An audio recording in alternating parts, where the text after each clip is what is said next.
Numbers आ रहे हैं, थोड़ा एक बार उसको एनालाइज कर लेते हैं। और प्रॉफिट 695 से बढ़कर इनकम भी काफ़ी अच्छी आई है। 8531 करोड़ की इनकम है, 8105 करोड़ का एस्टिमेट था। तो ये इंटरेस्टिंग हो सकता है एक्चुअली। स्टॉक ऑलरेडी काफ़ी चला है, लेकिन ये पहले 2 नंबर्स प्राइमा फेसी काफ़ी अच्छे हैं और इस वजह से आप इस तरीके का मूव यहाँ पर देख रहे हैं। इसके अलावा बस अब मैं वेट कर रहा हूँ कि थोड़ा सा एक एबिडा नंबर आ जाए तो उससे थोड़ा सा पता चले। कोई अदर इनकम का कंपोनेंट ऐसा कुछ हाई तो है नहीं, ना ही कोई एक्स्ट्रॉर्डनरी है यहाँ पर, ऐसा कुछ दिख तो रहा नहीं है। लेकिन ये नंबर अच्छा लग रहा है। गौरांग जी जुड़े हैं हमारे साथ। Gaurang ji, good afternoon. Gattu is making a comeback, क्या कहेंगे एशियन पेंट्स के फर्स्ट प्रतिक्रिया क्या रहेगी?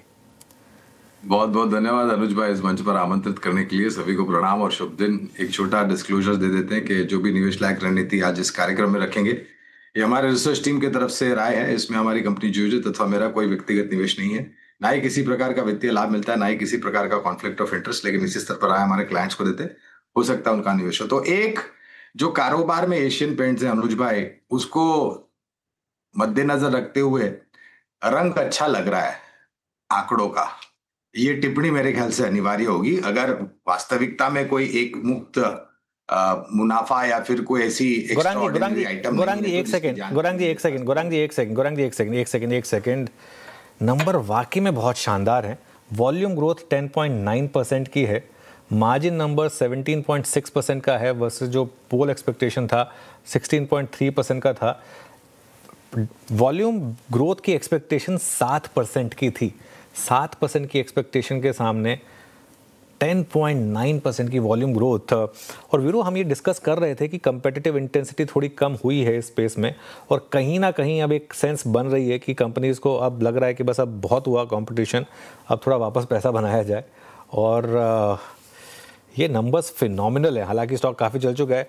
आपको याद होगा, आई थिंक पिछले 3-4 महीने से हमने पॉजिटिव व्यू लिया था एशियन पेंट्स पर, क्योंकि उसके पिछले क्वार्टर के बाद से क्लियर हो गया था कि स्टॉक ने नेगेटिवली रिएक्ट करना बंद कर दिया था। और यहाँ पर बहुत ही शानदार मोमेंटम है। गौरांग जी, ये सब डेटा पॉइंट्स आ गए हैं। अब अगर आप अपना वो व्यू कंप्लीट करना चाहें तो मैं वही कह रहा था अनुज भाई कि आंकड़ों का रंग अच्छा लगता है, क्योंकि एशियन पेंट्स इंडस्ट्री की एक दिग्गज कंपनी है। और आपको और हमें सबको पता है वास्तविकता में जो प्रतिस्पर्धा बिरला ओपस के रूप में आई थी और नतीजों को लेकर के पिछले वित्तीय वर्ष में 2-3 तिमाहियों में बहुत बड़ी निराशा थी। चाहे वो डेकोरेटिव पेंट्स हो, इंडस्ट्रियल पेंट्स हो या फिर एंट्री लेवल पेंट्स हो। और उसके कारण और ये जो प्रतिस्पर्धा बढ़ी थी ओपस को लेकर के, बिरला ओपस को लेकर के, एक 2200-2100 के आसपास गया था अनुज भाई, मुझे ठीक से याद नहीं है, लेकिन इसी स्तर के आसपास गया था। और फिर काफी लंबे समय तक 2300-2400 के बीच में कामकाज करता रहा। हमने तभी हमारे ही चैनल लिटिना CNBC आवाज पर टिप्पणी करी थी कि अगर आपका नजरिया लंबी अवधि का है तो उतावलापन करके जल्दबाजी में कोई ऐसा निर्णय मत लीजिए जिससे आपको भविष्य में शायद थोड़ा पछतावा हो। और आज वास्तविकता यह है कि आंकड़ों को देख करके वाकई में हम कह सकते हैं कि आंकड़ों का रंग अच्छा लगता है। As a disclosure, Asian Paints में अनुज भाई हमारी निवेशित रहने की राय है।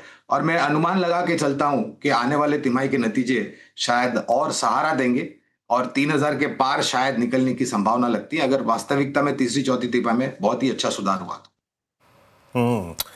गट्टू डिलीवर कर रहा है अनुज। और वॉल्यूम्स वाकई, जब आप नंबर्स पढ़ रहे थे मैं एक करके रीड कर रहा था। वॉल्यूम्स अनुज, आई थिंक ये नंबर अकेला ही सब कुछ जीत के ले गया है ना? ये अकेला नंबर नहीं, इसके अलावा साथ में इसमें आप तड़का जोड़ देते कि क्या होता था ना, एशियन पेंट्स के साथ पहले दिक्कत क्या आती थी कि जब हमारे डिस्कशन भी एक बार हुई थी, अजय जी के साथ एक बार डिस्कशन हुई थी कि आप वॉल्यूम ग्रोथ कर रहे हैं क्योंकि आप अपनी ज़मीन नहीं छोड़ सकते, आप उस पर कॉम्प्रोमाइज़ नहीं कर सकते। लेकिन वो वॉल्यूम ग्रोथ किस प्राइस पर आ रही है? 10.9% की वॉल्यूम ग्रोथ 17% के मार्जिन पर आ रही है। तो ऐसा नहीं है कि आपने प्राइस तोड़कर ये वॉल्यूम इकट्ठा किया है। एक होता है कि आप प्राइस तोड़कर वॉल्यूम लेकर आते हैं, वो इन दैट केस स्ट्रीट थोड़ा सा नेगेटिवली रिएक्ट करता है। लेकिन यहाँ पर वॉल्यूम ग्रोथ आई है विद स्ट्रॉन्ग मार्जिन। ये बिल्कुल टॉप डाउन बीट है। आप देखिए, अगर वॉल्यूम अच्छा है और प्राइसिंग अच्छी है, वो सीधा का सीधा आपका सेल्स में ट्रांसलेट होगा। इसीलिए सेल्स में आपने इस तरीके की बीट देखी है। और क्योंकि सेल्स में इस तरीके की बीट है प्लस वॉल्यूम भी एक्सपेक्टेशन से बेटर है, इसके लिए एबिडा में जब एशियन पेंट्स की री रेटिंग हुई थी, एक 10 साल तक लगातार इस स्टॉक ने पॉजिटिव रिटर्न्स दिखाए थे। वो क्यों दिखाए थे? क्योंकि जितना इसकी सेल्स बढ़ती थी उससे ज़्यादा इसका एबिडा बढ़ता था, उससे ज़्यादा इसका प्रॉफिट बढ़ता था और उससे ज़्यादा इसीलिए इसका स्टॉक प्राइस बढ़ता था, क्योंकि वैल्यूएशन का लगातार रीसेट होता रहता था। पिछले 3 साल में क्या हुआ था? कंपटीशन के चलते इसकी वैल्यूएशंस को मार्केट ने कंप्लीटली क्रंच डाउन कर दिया था और नंबर्स जो हैं, एक बार तो इन्होंने डी ग्रोथ भी दिखा दी थी, जो एशियन पेंट्स की हिस्ट्री में नहीं हुआ था, सिर्फ एक कोविड वाले क्वार्टर को छोड़कर। अब ये जो इस तरीके के नंबर्स हैं ना, मुझे लग रहा है कि हालांकि स्टॉक ऑलरेडी काफ़ी चल चुका है, ऐसा नहीं है कि निचले लेवल से नहीं चला है, लेकिन ये कॉन्सेप्ट स्टॉक्स होते हैं वीरू। एक बार जब ये वापस आते हैं ना, फिर ये इसी तरीके के आते हैं। एक बार उनकी कमेंट्री और सुनना चाहेंगे मार्केट से कि क्या कह रहे हैं, लेकिन फिनोमिनल। और जैसे कहते हैं ना, form is temporary, class is permanent. तो एशियन पेंट्स वो क्लास वाला स्टॉक है, तो इस समय क्लास इज परमानेंट। कल सिंगले साहब होंगे तो उनसे बातचीत करेंगे और डेफिनेटली होंगे वो। और मेरा एक मित्र, घनिष्ठ मित्र अनुज, उसके पिछले 6 महीने के कम होते हुए स्ट्रेस, उसको देख के मैं समझ रहा था कि Asian Paints is not doing well.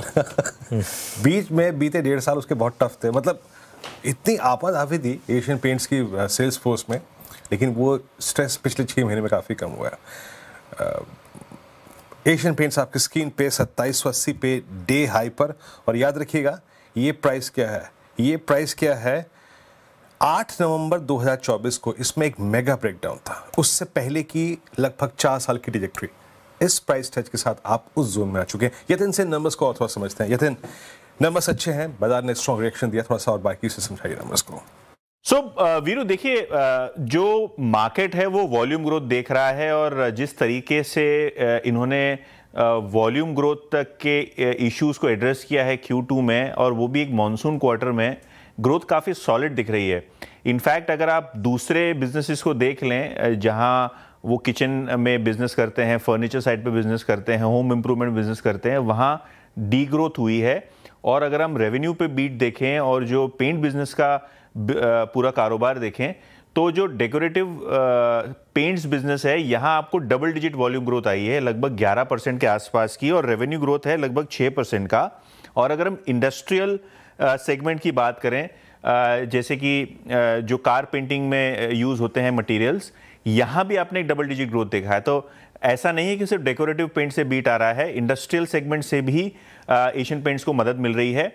और आज का मूव आपको दिखा रहा है कि लोग फिर से एक बार एशियन पेंट्स को देखने लगे हैं, क्योंकि बिरला ओपस में जो रेजिग्नेशन हुआ था हरगावे साहब का, उसके बाद एक 5% रैली आई, उसके अगले दिन भी स्टॉक 2-3% चला और आज भी 5% ऊपर है। तो एक फ्रंटलाइन स्टॉक 3-4 ट्रेडिंग सेशन में ही 10% का मूव, तो क्लियरली ये बताता है कि जो बिरला ओपस की इश्यूज हैं, टीथिंग इश्यूज, उसका फायदा एशियन पेंट्स को Q2 में हुआ। और मॉनसून क्वार्टर के बावजूद इतना जबरदस्त वॉल्यूम ग्रोथ, तो शायद सेकेंड हाफ में जब आपको GST का बेनिफिट दिख रहा है सीमेंट में और बिल्डिंग मटेरियल्स में, तो शायद एशियन पेंट्स को बेनिफिट सेकेंड हाफ में ज्यादा मिलेगा। तो कहीं ना कहीं अगर आपने एक लीन क्वार्टर में 10% वॉल्यूम ग्रोथ दी है, तो शायद आगे जाके सेकेंड हाफ में नतीजे इंप्रूव होंगे। अगर आप मैनेजमेंट का कोड भी देख ले तो इनको लगता है चीजें इंप्रूव होंगी। हालांकि अभी भी चीजें डिफिकल्ट हैं, वो डिफिकल्टी से नेविगेट कर रहे हैं, लेकिन क्लियरली बाजार ने एक सुपर थम्स अप दिया है एशियन पेंट्स के नंबर्स को। Volume growth much above street expectation, 4 से 5% का अनुमान था, दुगने से ज्यादा का बीट आपको वॉल्यूम ग्रोथ पे मिल रहा है एशियन पेंट्स के लिए।